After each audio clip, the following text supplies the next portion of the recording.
Professor F.Corbett, welcome to Beijing. Let's begin. How will you evaluate the organization work of the General Assembly this time? What are the most important achievements of the 28th IAU General Assembly?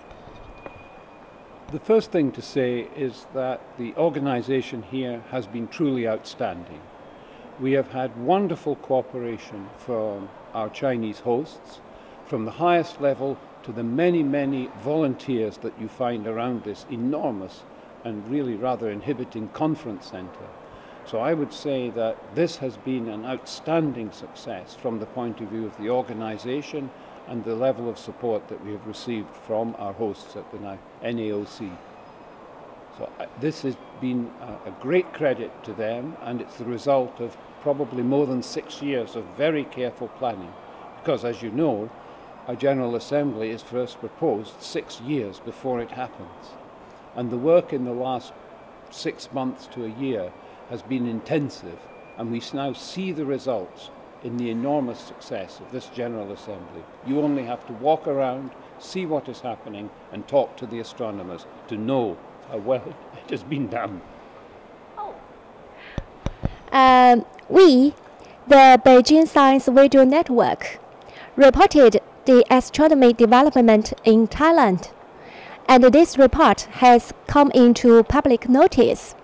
How will IAU help the developing countries with their astronomy progress?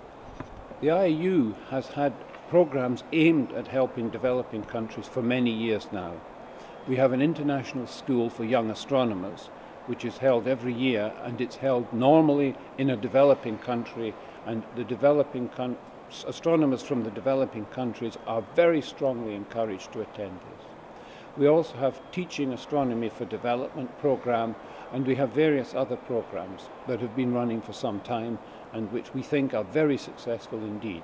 And we can see the results in the number of members of the IAU which are being put forward by developing countries.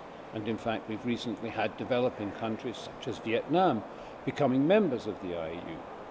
Now, under our strategic plan of astronomy for development, we have the Office of Astronomy for Development in Cape Town, South Africa. And this is building up to a very vigorous program under 3 task forces, which is specifically targeting astronomy in developing countries and using astronomy not just for its own sake, but also using astronomy as a tool for encouraging development in those countries. Because astronomy is something that appeals to everybody. It appeals to children, it appeals to young adults, it appeals to parents. And through astronomy, they can acquire an interest in knowledge, in understanding how things work, and in many cases, it encourages them to move on to higher technical education and development. So this is now a very major initiative of the IAU, one into which we are putting increasing funds year by year, and one which I see growing rapidly in the next 3 years.